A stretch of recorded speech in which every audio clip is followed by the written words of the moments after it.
নমস্কাৰ ষ্টুডিঅ'ত মই কন্দৰ পগুৱে বহুত এটা ডাঙৰ খবৰ দিব বিচাৰিছো। খৰি বিচৰাৰ চলেৰে পত্নীক পাহাৰলৈ নি ভয়ংকৰ কাণ্ড সংঘটিত কৰিলে নিজৰ স্বামীয়ে। পাহাৰলৈ নি হত্যা কৰিলে নিজৰ স্বামীয়ে আৰু সমগ্ৰ ঘটনাক লৈ আৰক্ষীক জনালে যে পত্নী নিৰুদ্দেশ হৈ আছে। আৰক্ষী যেতিয়া সমগ্ৰ ঘটনাৰ তদন্ত আৰম্ভ কৰিলে তেতিয়া যিগৰাকী স্বামী আৰক্ষীৰ জালত পৰিছে আৰু বৰ্তমান সেই ঘটনাক লৈ তীব্ৰ চাঞ্চল্য বিৰাজ কৰিছে সমগ্ৰ অঞ্চলটোৰ। সঁচা জনাইছো বিগ ব্ৰেকিং মুহূৰ্ত জনাইছো।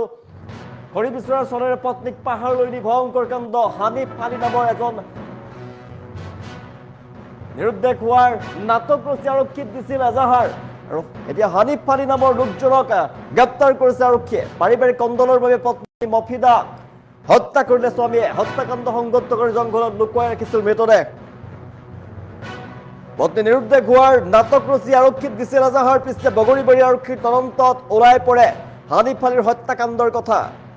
আৰক্ষী গ্ৰেপ্তাৰ কৰিছে হত্যাকাৰী হানিফ আলীক। পৰ্বতজোৰাৰ ৰঙামাটি হিলছত সংঘটিত হৈছে ভয়ংকৰ ঘটনা। আৰক্ষী ইতিমধ্যে গ্ৰেপ্তাৰ কৰিছে হত্যাকাৰী হানিফ আলীক। নিজৰ পত্নীক চলেৰে পাহাৰলৈ নি ভয়ংকৰ কাণ্ড সংঘটিত কৰিলে হানিফ আলীয়ে। পাৰিবাৰিক কন্দলৰ বাবে পত্নী মফিদা খাতুনক হত্যা কৰিলে স্বামীয়ে আৰু হত্যাকাণ্ড সংঘটিত কৰি জংঘলত লুকুৱাই ৰাখিছিল মৃতদেহ আৰু পত্নী নিৰুদ্দেশ হোৱাৰ নাটক ৰচনা কৰিছিল। আৰক্ষীত এজাহাৰ দাখিল কৰিছিল আৰু আৰক্ষীৰ তদন্তৰ পাছতে ওলাই পৰে হানিফ আলীৰ হত্যাকাণ্ডৰ কথা আৰু আৰক্ষীয়ে গ্ৰেপ্তাৰ কৰিছে হত্যাকাৰী হানিফ আলীক। পৰ্বতজোৰাৰ ৰঙামাটি হিলছত ভয়ংকৰ হত্যাকাণ্ড সংঘটিত হৈছে, ভয়ংকৰ ঘটনা সংঘটিত হৈছে। নিজৰ পত্নীৰ সৈতে স্বামীৰ ভয়ংকৰ ঘটনা। পাৰিবাৰিক কন্দলৰ বাবে পত্নীক মফিদা খাতুনক হত্যা কৰিলে নিজৰ স্বামীয়ে। ভয়ংকৰ ঘটনা সংঘটিত হৈছে। আমি জনাই আছো খৰি বিচৰাৰ চলেৰে পত্নীক পাহাৰলৈ লৈ গৈছিলে। তাৰ পিছতে ভয়ংকৰ কাণ্ড সংঘটিত কৰিছিলে। পত্নীক হত্যা কৰি জংঘলৰ মাজত লুকুৱাই ৰাখিছিল এগৰাকী হানিফ আলী নামৰ এগৰাকী লোকে পত্নীক লুকুৱাই ৰাখিছিল আৰু আৰক্ষীক জনাইছিল পত্নী নিৰুদ্দেশ হৈ আছে বুলি আৰক্ষীক তেওঁ জনাইছিল। কিন্তু আৰক্ষীৰ তদন্তৰ পাছতে ওলাই পৰে সমগ্ৰ ঘটনাৰ ৰহস্য ওলাই পৰে। হানিফ আলী নিজৰ পত্নীক হত্যা কৰি জংঘলৰ মাজত লুকুৱাই ৰাখিছিলে। জংঘলৰ মাজত লুকুৱাই ৰখা পত্নীৰ মৃতদেহ বৰ্তমান উদ্ধাৰ কৰা হৈছে। হানিফ আলী নামৰ এগৰাকী লোকক আৰক্ষীয়ে গ্ৰেপ্তাৰ কৰিছে। সমগ্ৰ ঘটনা সন্দৰ্ভত আৰক্ষীয়ে তদন্ত চলাই এগৰাকী হানিফ আলীক গ্ৰেপ্তাৰ কৰিছে। জংঘলৰ মাজত লুকুৱাই থোৱা অৱস্থাত মৃতদেহ উদ্ধাৰ কৰা হৈছে।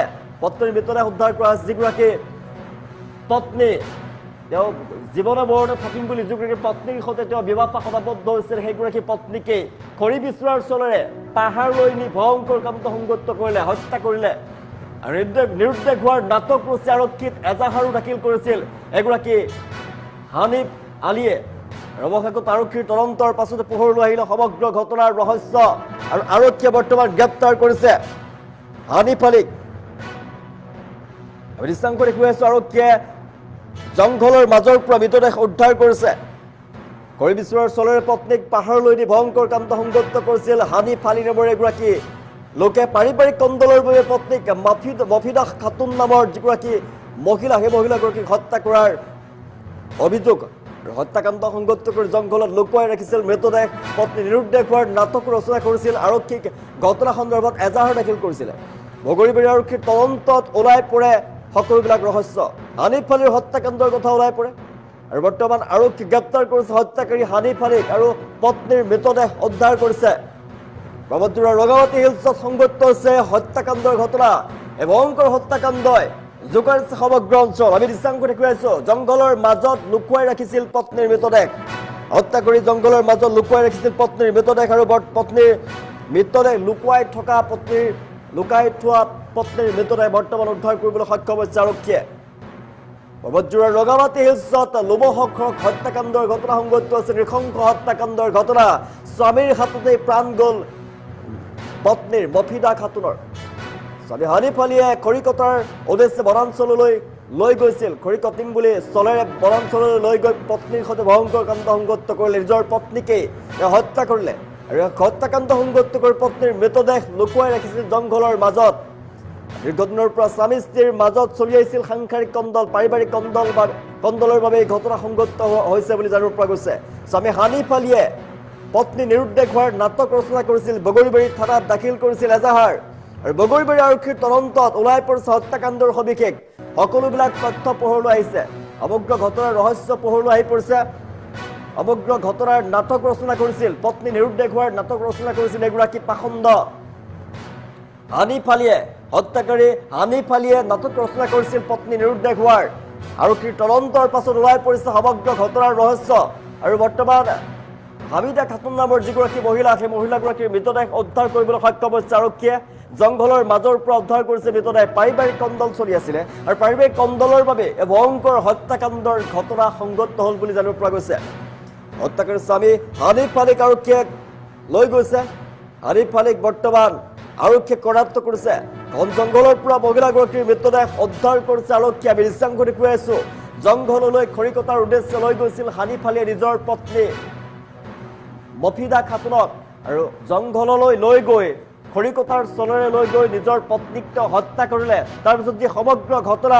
এই ঘটনাক নাটকীয় ৰূপ দিবলৈ তেওঁ আৰক্ষী থানাত এজাহাৰ দাখিল কৰিছিলে যে তেওঁৰ পত্নী মফিদা খাতুন নিৰুদ্দেশ হৈ আছে কিন্তু আৰক্ষীয়ে যেতিয়া তদন্ত আৰম্ভ কৰিলে প্ৰকৃততে ঘটনাৰ ৰহস্য কি এতিয়া ওলাই পৰিল সকলোবিলাক জলপটকৈ ওলাই পৰিলে পোহৰলৈ আহিল সমগ্ৰ ঘটনা যে মফিদা খাতুনক নিজৰ স্বামীয়ে হত্যা কৰি জংঘলত লুকুৱাই ৰাখিছিলে আৰু মৃতদেহ বৰ্তমান উদ্ধাৰ হৈছে মহিলাগৰাকীৰ মফিদা খাতুন নামৰ যিগৰাকী মহিলাক তেওঁ হত্যা কৰিছিলে নিজৰ পত্নীক সেই পত্নীৰ মৃতদেহ উদ্ধাৰ কৰিবলৈ সক্ষম হৈছে আৰক্ষীৰ ফালৰ পৰা আৰু আৰক্ষীয়ে গ্ৰেপ্তাৰ কৰিছে এতিয়া হানিফ আলী নামৰ এগৰাকী হত্যাকাৰীক পত্নী হত্যাকাৰীক আৰক্ষীয়ে গ্ৰেপ্তাৰ কৰিছে গ্ৰেপ্তাৰ কৰি লৈ যোৱাৰ আমি দৃশ্যাংশ দেখুৱাইছো পাৰিবাৰিক কন্দলৰ বাবে পত্নীক মফিদা খাতুনক হত্যা কৰিলে এগৰাকী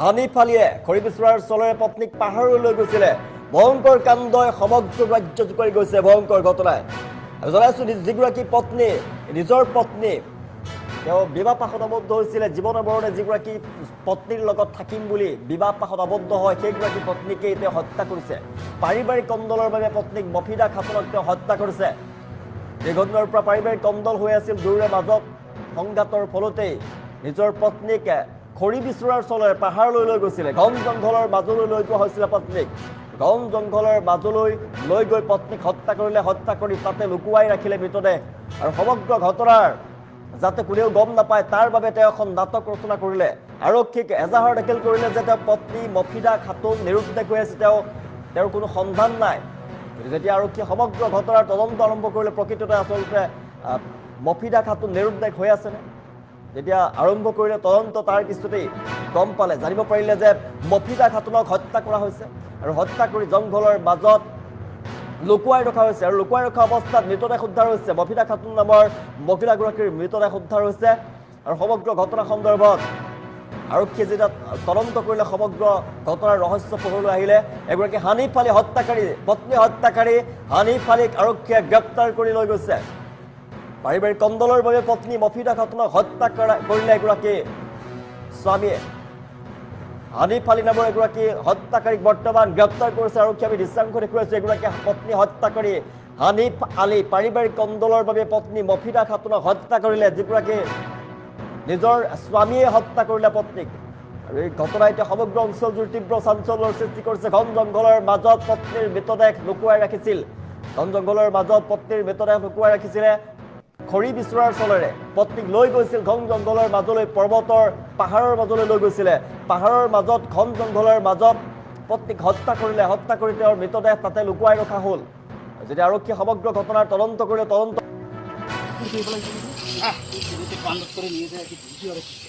কি করে খালি পরপুরুষ নিয়ে থাকে একটা গাড়ি দিছিলাম কোন কত কত ঘরের মধ্যে দিলাম তারপিছত কি করছিল তার বেশি তারা খুব দেওয়াতে মানে রাতটা সিঙ্গেল নাকি মানে ব্যবসায় করে গেল তারপিছত লইখানে মানে টানি দিয়ে দিছে জঙ্গল লুকাইছে হ্যাঁ এতিয়া মানুহ মৰিলে তো পাব্লিক দেখলে মোক মাৰিব সেইকাৰণে ভয়তে মই ৰাতি থৈ দিছো আপনি যে নিৰুদ্দেশ হওয়াৰ কেস কৰেছিল কৰিছো এতিয়া পুলিচে তো ডাইৰেক্ট এজনে মোৰ আনব লাগে যে ঘৰত আহিলে মই ঘৰত আপনি নিজকে বচাবাৰ কাৰণে নিৰুদ্দেশ হন তাতে ঘৰত আহিলে মই ডাইৰেক্ট কৈ দিম তাৰপিছত তাৰ ইমান কৰিব নালাগে সেইকাৰণে আৰ মই কোন কোন এইখিনি আছে কৈছো। আৰ আৰু কোন কোনো নাই আপনি অকলে করেছে অকলে নাম কি তোমার মোহাম্মদ হানিফ আলী আপনার কিশোর নাম স্ত্রীর নাম কি আছে মজিদা খাতুন ঘটনা কেদিন আগত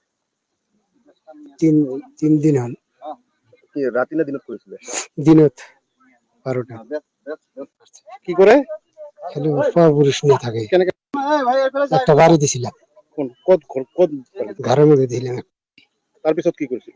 তার বেশি তারা করে খুব দেওয়াতে মানে রাতটা সিঙ্গেল নাকি মানে ব্যবসায় করে গেল। তারপিছত লইখানে মানে টানি দিয়ে দিছে।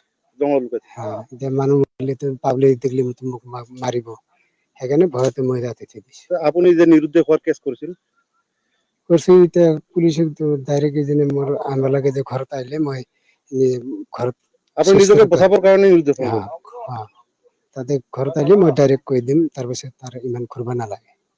এখানে আর মই কোন কোন এখানে আছে? কইছি। আর আর কোন কোনো নাই। আপনি অকলে করেছে? হ্যাঁ অকলাই। নাম কি তোমার? মোহাম্মদ হানিফ আলী। আপনার কিশোর নাম, স্ত্রীর নাম কি আছে?